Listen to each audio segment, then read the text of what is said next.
Oops. So, ayan ang ating biko, guys. Ano? So, ihahalo na natin ang ating biko. Paghaloin natin.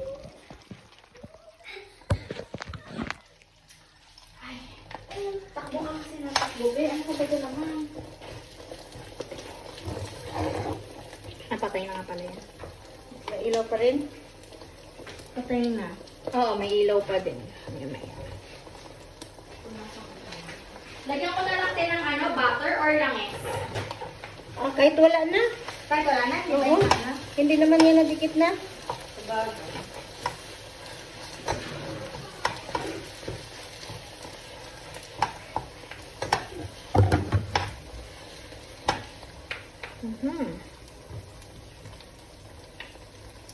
So, biko tayo, guys. Biko for... Biko for the biglaang walang kala. Wala man lang kalang-kalang kain. Okay lang yan, kahit walang langka. Biko pa Sabagay, rin masarap yan. naman na din yan. Biko pa rin yan. Masamay walang gata.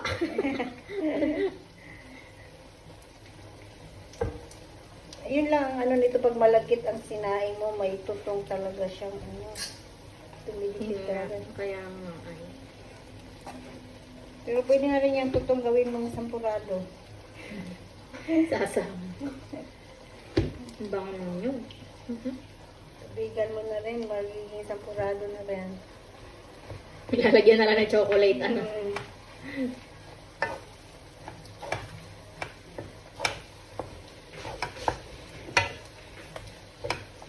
bigla na.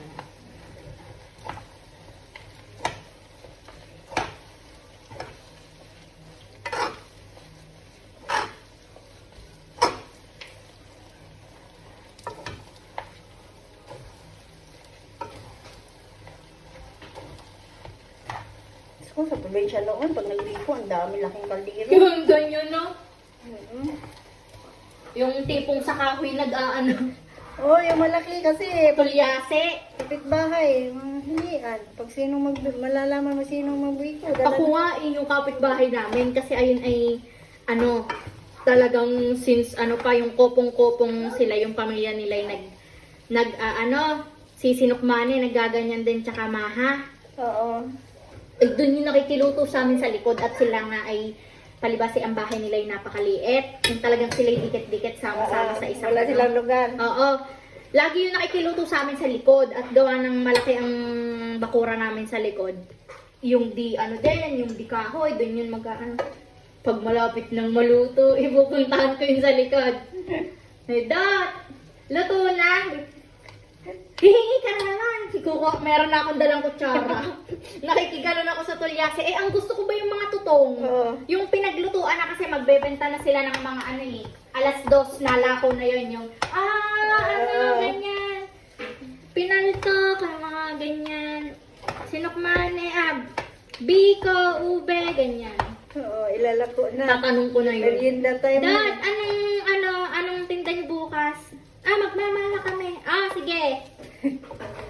Pagkita ko nagkakagulo na dun na dun sina kuya nakatambay kukuha na ako ng kutsara ko. O di kahit hindi ako bumili. Yung pinag-dududok. Ikaw na mag-isisimot na lang. Ako na, ang sarap naman lalo yung pinag-anuhan. Ito sa probinsya, pag yung sa kahoy yung masarap kasi sa kahoy. Masarap nga, te. Ayun di hindi na ako bibili.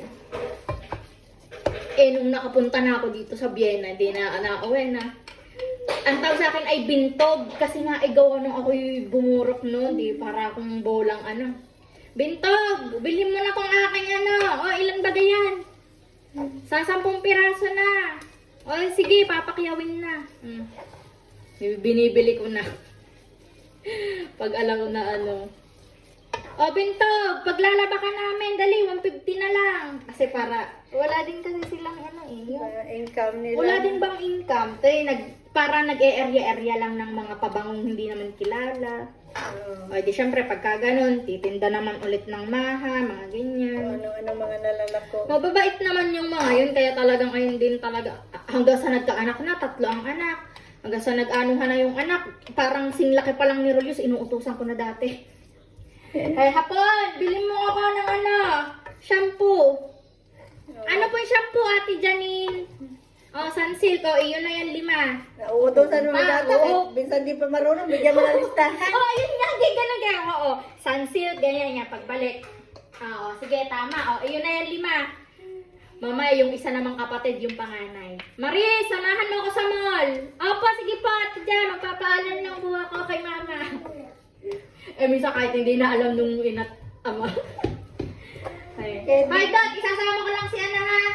Sige, gustong-gusto naman niya kasi nung mag-asawa at gawa lang sasabi ni, nakalibre ka na naman sa Ate Janine mo. Tapos nung binili ka ng Ate Janine mo ng damit, ganyan. Nag-Jollibee pa kayo. Depende yon, 3 magkakapatid. Kung sinong mahigit ko. Mahagilang. Dati naman, pucha, nung pag-uwi ko ngayon, rumarakit na as clown, te. Oo, ayun pala na. Ilang taon na? 16 na daw. Nung inuutosan ko lang 3-4 na taon. Walang yan, sabi ko, Diyos ko, napakabilis ng Luto na ang ating biko, guys. Ayan na yan. Okay, yan na ang biko natin, guys. Tapos na.